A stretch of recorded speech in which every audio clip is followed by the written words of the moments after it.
I tried making pasta with a cream sauce. It's homemade, so please enjoy it while it's still warm.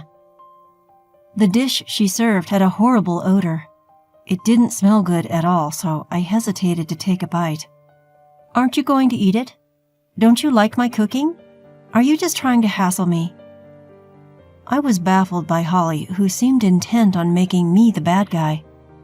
When Holly left her seat, I stealthily switched my plate with that of my son, Aiden. I hoped that my concerns would be unfounded. As I handed my plate over, while praying, Aiden took a big bite without hesitation. However, Aiden foamed at the mouth and collapsed backwards as soon as he ate it. Aiden, why did he collapse? What happened? I realized that Holly had intentionally tampered with my plate before she could fake confusion. Seeing Holly's reaction, I decided to get back at her. My name is Susan. I turned 62 this year. When Aiden got married, it was just me and my husband left in a quiet house. I missed the noise. One day, as we were chatting about his married life, Aiden suddenly looked troubled and brought up a topic. The truth is, my wife's cooking isn't very good. What are you talking about? Just be grateful you're being cooked for. I really am, but I just can't eat it. At first, I scolded Aiden for complaining about someone's homemade food, but Aiden had always been a child who ate everything without being picky. Even as an adult, he enjoyed eating, so it was strange for him to say that. Well then, come and have dinner with us sometime. Really? Thank you, Mom.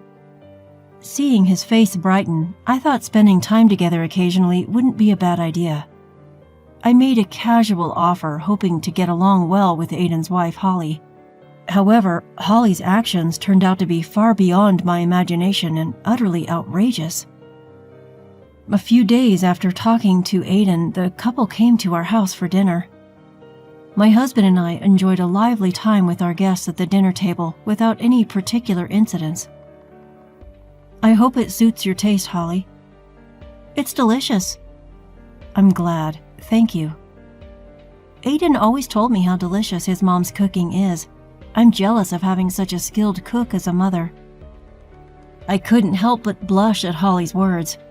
Continuing, Holly said, I also made a dish for you as a gift. She then placed a large container in the middle of the dining table. Holly, what on earth did you make for us? It's a French dish called quiche. Don't you know it? Saying it confidently, Holly opened the container and showed us the contents. What was inside looked like a cross between an omelet and a pie, but it emitted a terrible smell as soon as it was opened, making me involuntarily grimace. The surface was burnt and the inside was a gooey, undercooked dough with a fishy smell. You just mix the dough and bake it, so it's easy to make. Is that so? Should we heat it up again? It's delicious even when it's cold, so it's fine. I had no choice but to try the dish, so I timidly picked up my chopsticks. The undercooked, powdery dough that hadn't mixed well made me hesitate. My husband, who was watching, put down his chopsticks without taking a single bite. Aiden also remained silent and didn't attempt to eat it. For some reason, Holly didn't try it either. Mother-in-law, aren't you eating it? I'm sorry, but I feel like it's a bit undercooked. Can we go ahead and reheat it? Holly frowned at my reaction and sighed. I tried to choose my words carefully, but it seemed that Holly was still uncomfortable. Never mind. She slammed the container on the table. I didn't think I'd be treated like this just for bringing a dish. Do you think you can do anything just because you're good at cooking? Holly, calm down. Before you complain to Mom, don't you think you should try it yourself? It's easy to make, so I don't need to taste it. Why aren't you eating it either? How can you serve food to people without tasting it yourself? Just try it. Although I didn't mean any harm, I was the one who had been rude. I tried to smooth things over while calming their argument, but Holly remained angry and left. Aiden apologized and left to follow her. In the silent dining room, I held my head in my hands. At this rate, she'll think I'm giving her a hard time. I sighed as I looked at my husband. Looking at the leftover container, I wondered what to do. I'm not cocky about being a good cook, I'm just average. I worry about finding a peaceful resolution. I could tell Aiden to cook for himself, but it might hurt Holly's pride. Although he's my son, I shouldn't interfere in their household. After discussing it with my husband, we decided not to get involved too much. But since then, Holly started coming to our house frequently for some reason. "Mother-in-law, will you please make lunch? And please put dinner for Aiden in a container to take home." The next day, Holly came alone without Aiden. Holly suddenly spread empty containers on the table and asked me to make lunch and dinner for her and Aiden. Surprised by the sudden visit, I asked her if something had happened. "Aiden seems to prefer your cooking, so I thought I'd ask you to make our meals from now on." "That's a problem. Holly, why don't we cook together?" "No, you're just going to make that disgusted face again. You're just giving me a hard time." I was at a loss for words when she said that so decisively. Even if I say I don't mean it that way, she wouldn't listen. She had labeled me a terrible mother-in-law. Although cooking isn't too much trouble, it's unbearable to do it every day for a daughter-in-law who dislikes me this much. I thought about teaching her some simple dishes, but she wouldn't agree to that either. "You're good at cooking, so just make it for us. And please, take care of tomorrow's meal too."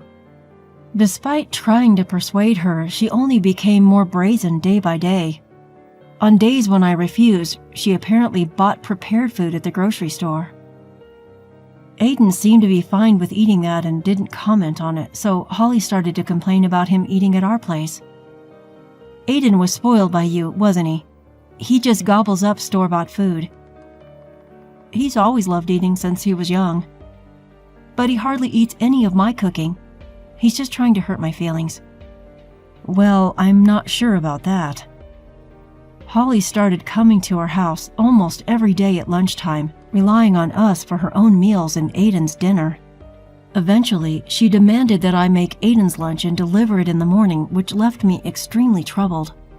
I talked to Aiden, asking him to do something about Holly coming to our house too much, but instead, he started giving me money for their meals to avoid her cooking. If you're going to pay that much money, why not have Holly learn to cook? I told her, but Holly says it hurts her feelings and won't listen. In the end, another conflict arose between the two when Holly found out Aiden was giving me money for food expenses. "Why are you paying your mother? Is this supposed to be an allowance? I didn't hear anything about this." "It's because you're making my mom cook for us. What's wrong with paying for our food?" "It's because you don't eat my cooking. It can't be helped." After that, we tried several times to discuss the situation with Holly, but no matter how much we tried to persuade her, she would not be convinced. She wouldn't listen, insisting that not eating her cooking was harassment and that we were trying to put her down together. Eventually, I decided not to cook for the two anymore, which seemed to settle the issue, though Holly still didn't agree. I didn't want to get involved anymore, so I had no choice but to ask them to discuss and resolve the issue themselves. About 2 or 3 weeks after the discussion, Holly came to our house again on a calm afternoon. I tensed up and greeted her at the entrance, but that day Aiden was with her. "I want you to teach me how to cook." She finally agreed to listen to reason. "Please, just this once." "Well, if that's the case, I'll help her." I was relieved, thinking that the discussion had led to a positive resolution and led them to the kitchen. Holly said she had brought her own ingredients and seemed more motivated than before. However, for some reason, she kicked me out of the kitchen when I tried to help. Not only me, but Aiden was also kicked out of the room for some reason. We exchanged worried glances, but Holly said, "I can't concentrate if I'm not alone," and refused to listen.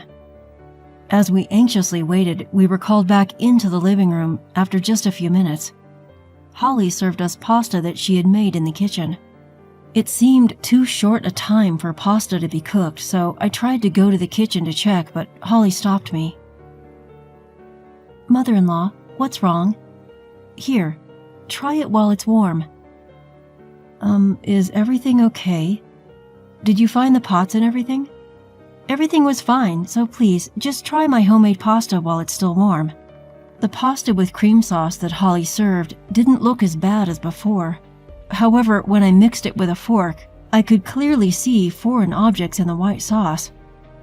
At first it looked like the remnants of a roux, but it had an unusual smell, like an air freshener. Aiden, who hesitantly tried it next to me, exclaimed with a surprised face, "It's delicious," and seemed moved. "Wow, it's good. Holly, you've learned to make this kind of food." "I always cook properly. Look, even my mother-in-law. There's no way she wouldn't eat it."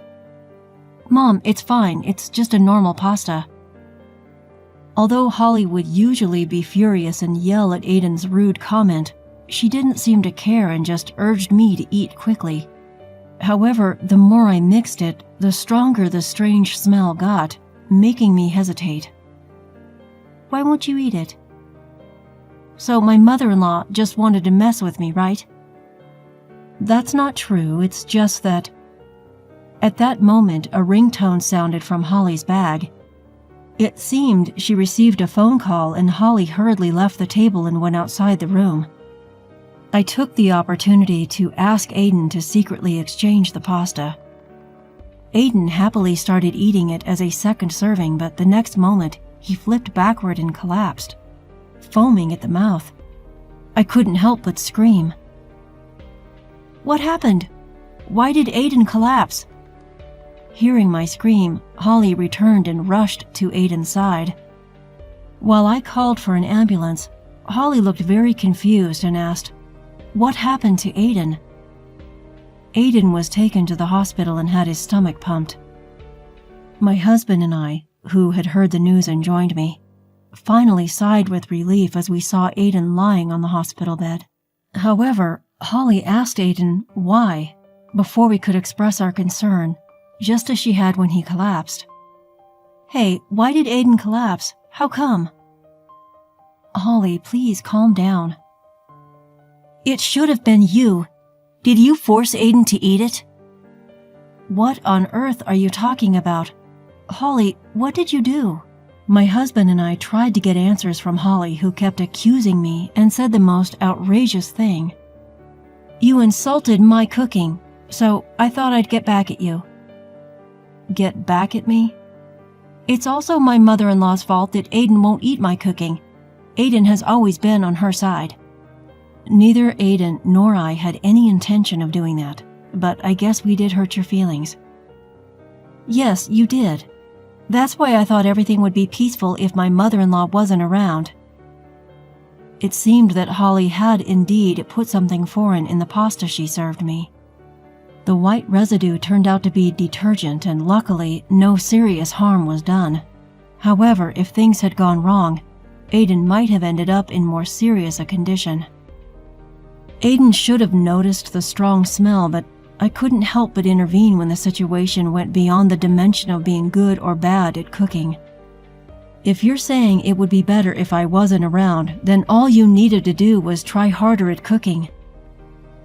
But if you were still alive, Aiden would always be on your side, wouldn't he?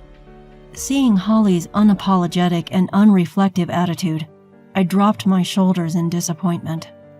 My husband also quietly shook his head at her childish rebuttal, which showed she didn't even understand the gravity of what she had done. "That's enough, Holly. I'd like to have a talk with your parents as well." "What? Why? My parents have nothing to do with this." "Because talking to you won't get us anywhere." After Aiden's safe recovery and discharge from the hospital, we decided to have a discussion involving Holly's parents. Although Holly was very reluctant until the last minute, I called her parents first to explain the situation and arranged a meeting. "I deeply apologize for the tremendous trouble our daughter has caused you." Oh no, it's something my mother needs to apologize for. That's right, it's my mother-in-law who should be apologizing. Every time Holly spoke up, her mother, Kate, sternly glared at her and made her bow her head. Kate's strict attitude throughout the discussion made me wonder about Holly's behavior. We'll make her pay for the medical expenses. If there's anything else she can do to make amends, please let us know. Stop it, I'm not paying any money. Holly, can you tell me why you did such a thing? Like I said at the hospital, it's because Aiden only ever takes your side. Holly still insisted that I was provoking Aiden to mock her cooking. She continued to blame me even for the circumstances that led me to taking over cooking duties. Unable to bear her attitude any longer, I showed a certain photograph to Kate. What is this? This is a dish Holly brought to our house. She says it's called quiche. You served such a terrible thing to someone else? Kate, trembling, stared at Holly and began to scold her harshly as she tried to make excuses. Holly had no choice but to hang her head in silence as the lecture continued without giving us a chance to intervene. In the end, Holly admitted to everything. She thought that if Aiden kept siding with me, she would ultimately have to take care of me, so she believed that if she could get me hospitalized, she wouldn't have to do so. The absurd leap in logic made my head spin. I'm sorry, but I can't continue our married life after being subjected to something like this. Why not? It's not my fault. You shouldn't have taken your mother's side. You be quiet. You could be turned over to the police for this. Hearing the word police, Holly turned pale once again. Although there was some trouble regarding compensation and hospital fees, Kate promised to make Holly pay, and the situation didn't escalate any further. Although Holly acted like a child for a while, she seemed to be feeling down after Aiden told her, I can't be with you anymore. I later learned that Holly's parents, who she said she didn't get along with, were actually professional chefs. Holly, who wanted to cook freely, had been severely scolded by her parents for her unorthodox ideas and apparently started cooking however she liked after getting married. Aiden told me that her parents were furious with her for trying to demean someone for her cooking. Especially her father, whom we didn't meet during the discussion, was said to be furious and now was taking her through a so-called bridal training where she was being taught the basics of cooking at her parents' home. This made me realize I needed to teach my son how to do basic household chores as well. Aiden, while appreciating the privilege of having someone cook for him, has started making simple dishes on his own. He asked me to teach him how to cook and sometimes comes to our house to cook meals together. For some reason, my husband also became interested in cooking, and the three of us enjoy cooking together, or sometimes I let the two of them handle the cooking while I relax.